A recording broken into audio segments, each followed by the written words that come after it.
Hi, welcome to another edition of the Alan Rosenberg Show. So I had come up with a series, and I think it's a really good one, not to be too arrogant or anything, but it's a good series, and it's called Treasure or Trash. And if you go to my playlist, you probably can't see, but if you go to my playlist, I have 8 episodes so far. And what it's about is I choose what is generally acknowledged as the worst album in an artist's career, and I discuss it, go through the songs. Is it really as bad as people say it is? I think it's a really good concept. I think it's fun, and it gives me a great chance to revisit generally trashed album out there. So I have 8 episodes. If you go to it, I did Blondie the Hunter, The Clash Cut the Crap, Genesis Calling All Stations, Peter Frampton I'm and You, The Rolling Stones Dirty Work, David Bowie Tonight, The Who Endless Wire, and Jethro Tull's Under Wraps. All generally acknowledged as amongst, if not the worst album in their catalog. Today we're going to be talking about Fleetwood Mac, and the album we're going to be talking about is Time. And you're like, what the hell is Time? Because I would bet most people out there never even heard of this album, didn't even know it exists. And this is a real latter-day Fleetwood Mac album. We're going to deep dive into this album. So Fleetwood Mac, I'm a huge fan. Have just about all of their albums. And they're one of the most unique artists, as you know, because there's really like 3 or 4 different Fleetwood Mac bands. Of course, you got the original band with, Peter Green, and you can see I have some samples of their work. And you got latter day stuff with Bob Welch and like the Then Play On album, Bare Trees. Christine McVie joins the band. She was in Chicken Shack. And they were also a successful band, but more of a cult band. Certainly never made it big. And then you get Lindsey Buckingham, Stevie Nicks comes in, and of course Fleetwood Mac becomes the Fleetwood Mac that most people think of. You got the White Album, the self-titled album, you got Rumors, Tusk, classic, amongst the greatest albums of all time. Then 1987, they really start fracturing. They put out Tango in the Night, which I love, is one of my favorite Fleetwood Mac albums. I think it's awesome. But Lindsey Buckingham leaves the band, right? Leaves the band. They actually tour for Tango in the Night without Lindsey Buckingham. They bring in 2 guitarists to replace him, which is Rick Vito and Billy Burnette. They put out this album, Behind the Mask. This came out in 1990. It's just okay. It charted, but it did not do that well. Had a couple of hit singles. Sky's the Limit was a minor hit. Save Me, the other one. Christine McVie, really kind of carrying this album. Really good track on there called Hard Feelings. That was a really good one. That was a Burnette track. But not a huge hit, and the band definitely kind of fractures. So that's 1990. Now you go to 1995, and that's when they did Time. Now, at this time, now you have no Lindsey Buckingham, no Stevie Nicks. Christine McVie is still in the band. Rick Vito, who was on that, left as well. They bring in Dave Mason, and they bring in Bekka Bramlett. This is a completely new Fleetwood Mac. Now, based on their evolving lineups, you gotta, it's not the first time Fleetwood Mac's done this. So, I bought the album and kept open ears. Just to keep it in time. So this album, Time, came out in 1995. They kind of reformed in 1997 because Clinton loves Fleetwood Mac, and they reform. They do the original band reforms, and they do the dance, but no new studio album. Then the band fractures again. Stevie Nicks leaves, right? Stevie Nicks leaves, and they do Say You Will. No. Stevie Nicks is here. No Christine McVie. She leaves. And they do Say You Will, which is a really long album. And in my opinion, what you really have on this album is it sounds like a Stevie Nicks solo record. It sounds like a Lindsey Buckingham Stevie solo record, and they kind of put it together. And this is 2003. And this is the last Fleetwood Mac studio record was 2003. So there's your kind of backdrop on the band. But people know of Behind the Mask. They know of Say You Will. Nobody seems to know this album, Time. So again, came out in 1995. No Buckingham, no Stevie Nicks. This is the lineup. Let me show it to you. Can you see it right there? So what you got is Billy Burnette, vocals and guitar, Bekka Bramlett, who is the daughter of Delaney Bramlett and Bonnie Bramlett. She's a lead vocalist.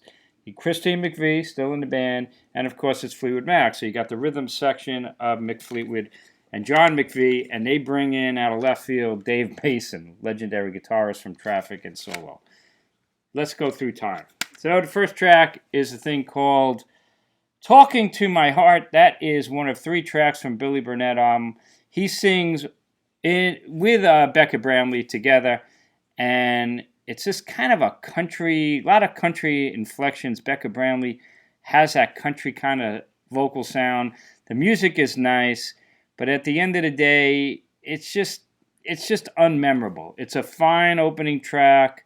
It's got a decent chorus, but unmemorable opening track and kind of very country inflections, kind of. So you're kind of like, is this really Fleetwood Mac? Next track is Hollywood, Some Other Kind of Town. There's a Christine McVie track. And honestly, it sounds like Fleetwood Mac, but it's lightweight. It just doesn't, I don't know. It's just kind of lightweight. Certainly wouldn't be any kind of major Christine McVie song on any Fleetwood Mac album. It's got a really twangy kind of countryish guitar solo again. And be honest with you, the chorus is catchy, but every time I hear that chorus, I'm like, reminds me of like the Partridge Family. I don't know. I just picture the Partridge Family playing that song. I don't know. Not exactly a compliment, right? No. Next track, Blow by Blow. Really weird. Most of this album is produced by Richard Dashut and Fleetwood Mac, so it kind of has an overall feel. This song, Blow by Blow, this is a Dave Mason track. He sings it, and this sounds like it's flown in from a completely different album. Really completely different production. Maybe Dave Mason produced it. I'd have to look. Big, different kind of drum sound. I like the drum sound. Great big 70s snare sound. It's actually a good track. It's a good rockin' track. Does it sound like it's part of Fleetwood Mac? No. It sounds like Dave Mason, to be honest with you. Next up, Winds of Change. A really nice song. Really well sung by Bekka Bramlett. It is written by an outside writer.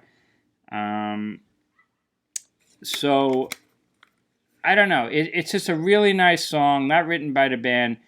It sounds like Fleetwood Mac light again. It's nice, but it's kind of generic. Good vocal though. From Bekka Bramlett. It's a good vocal. It's a good track. I like it. Next up is I Do, and that's another Christine McVie song, and it has that classic kind of Fleetwood Mac sound, which is nice. It's a Fleetwood Mac album. Should sound like Fleetwood Mac, and I Do does. It's got your classic. There's the rhythm section of Mick Fleetwood and John McVie. It's got nice vocal harmonies. But at the end of the day, it's just not a great song. These Christine McVie songs so far are just okay. And the guitar solo on that, I just don't know. It sounds like a duck. I'm like, God, what kind of guitar solo is that? I don't like the sound of the guitar solo on that song. Next up, Nothing Without You. Nothing Without You is an old Delaney Bramlett song. That they're covering. The daughter here is covering it. And Bekka does a really good, soulful vocal. Sounds like Delaney and Bonnie, to be honest with you. It's really good, but again, doesn't sound like what I would expect Fleetwood Mac to sound. Just sounds like it was flown in, kind of like that Blow by Blow Dave Mason track. It's a good song, just it doesn't have this uniform sound. Next up, Dreamin' the Dream.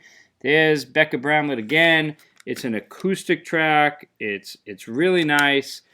To me, it almost sounds like they're trying to do a latter day Landslide, the classic Stevie Nicks track for Dreamin' the Dream. It's really nice. It's definitely not anywhere near that classic kind of Landslide quality. It's got that country sound, and it reminds me that it could have been done by Olivia Newton-John, which is not a bad thing because I'm a fan of Olivia Newton-John. But again, I don't know. Is it Fleetwood Mac? Well, latter day, I guess, with this lineup. Next up, Sooner or Later. Now we're talking. That's Christine McVie again. It's the best song on the album. It definitely sounds like moody, classic kind of Fleetwood Mac. It's a great vocal. I love the music. It's long and it's dramatic.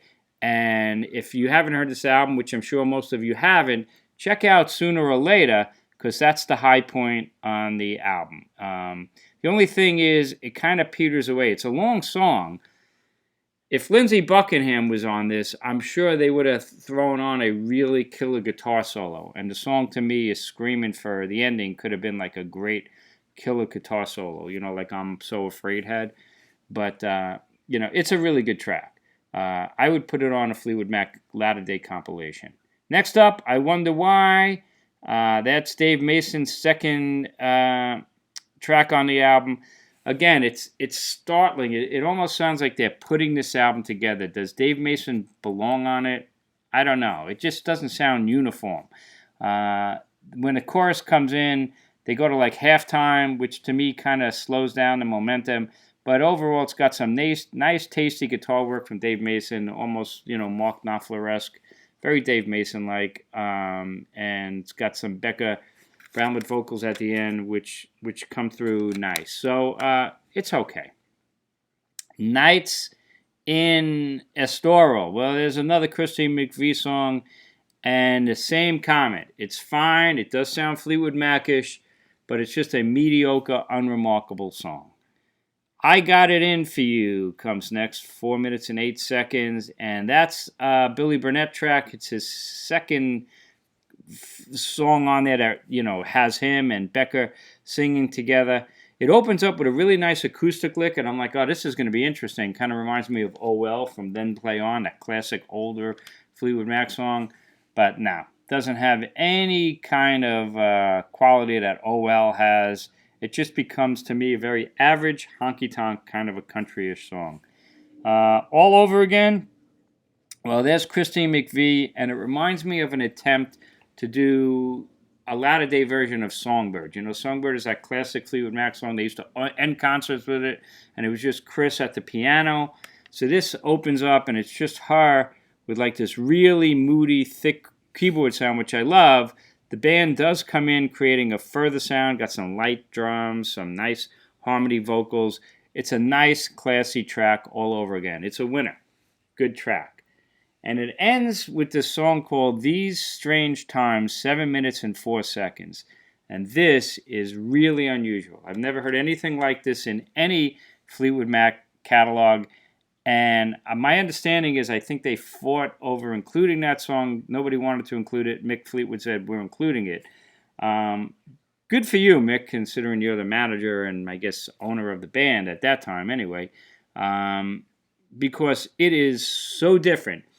It is like a vocal Mick Fleetwood recitation. He's speaking. Like on the Moody Blues albums, the drummer Graham Edge would do those bits in between songs where he speaks, with the music background. Very Moody Blues. But that's what this is. It's 7 minutes. And for the first 3 minutes or so, it's this moody music with Mick Fleetwood speaking. But it works. I kind of like it.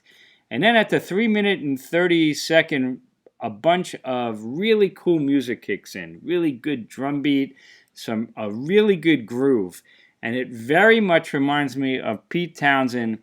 And I love this. One of my favorite Pete Townsend albums, probably my favorite Pete Townsend solo album, is All the Best Cowboys Have Chinese Eyes. And he does like this recitation with great music, funky music behind it. People Stop Hurting People. I love that track. Just great. This reminds me of that. At the 3 minute and 30 second track, the music kicks in. He keeps reciting. It's just a great groove. And I got to tell you something. It is so different, and I love it. Almost worth the price of admission. Go check out These Strange Times. You're probably going to hate it, but I love it. If you like the Pete Townsend track, you'll like it. So that's the whole album. It's about 60 minutes long, runs a little long. Listen, I can't fault Fleetwood Mac for trying to continue at that point because they had a long history of constantly changing their lineup and sound. But after having Stevie Nicks and Lindsey Buckingham and becoming, one of the world's biggest bands, how do you continue? It's one thing when it was Peter Green and they were, successful cult band. at least in America, and then the Bob Welch years, etc., with Kristen McVie. Again, more of a cult band here, but when you're like one of the world's biggest bands, it's really hard to carry on, and obviously it didn't work. The album didn't even chart in America. Didn't go top 200 on the Billboard chart, which is astonishing. It hit 47 in the UK for like a week. And then that was the end of that. But then they came back with Stevie Nicks and Lindsey Buckingham and did Say You Will, which is just, to me, Mensa Mensa as well. That's the last of Fleetwood Mac. So what's the story? Is it treasure or trash? Kind of reminds me of Calling All Stations by Genesis. You kind of like, they really shouldn't have done it, or shouldn't have done it under Fleetwood Mac, I guess. But if you take it away from all the other albums, it's not horrible. You know, it's got some country inflections. The songs are okay. Bekka Bramlett does a good vocal, but it just doesn't sound like Fleetwood Mac. And because of that, you know, I would have to say it's trash. But if you take it away from that, like Calling All Stations, yeah, it could have been a lot better. I'm not sorry I have it. So here's the ironic part. If I was going to rank all the Fleetwood Mac albums, I would totally listen to this album way more than I would ever listen to Behind the Mask or even Say You Will, which has Buckingham and Nicks on it. So if I was ranking them, this would be much higher than these two. So there you go. I guess, you know, these are Fleetwood Mac albums. So, yeah, it's not a total disaster. But would I tell you how to run out and get it, even if you love Fleetwood Mac? No. But, you know, it's worth checking out for investigation purposes anyway, right? Fleetwood Mac, time. Let me know what you think. You know, if I have to say one way or the other, again, it would be trash because of it wouldn't fit anywhere in the Fleetwood Mac catalog. But keep an open mind. It's not a horrible listen by any means. Let me know what you think. Do you even have this album? Have you ever heard of it? And if you haven't, check out Sooner or Later, the Kristen McVie song. That's the most Fleetwood Mac-like, and it's really good. And if you're really open-minded, check out These Strange Times, a Mick Fleetwood recitation for 7 minutes. I dig it. That's about it. As always, thank you so much for watching. Stay safe, stay healthy, and I hope you enjoyed this video. And check out these other treasure or trash videos. It's a good concept, and I hope you enjoy it. I'll see you next time. Take care.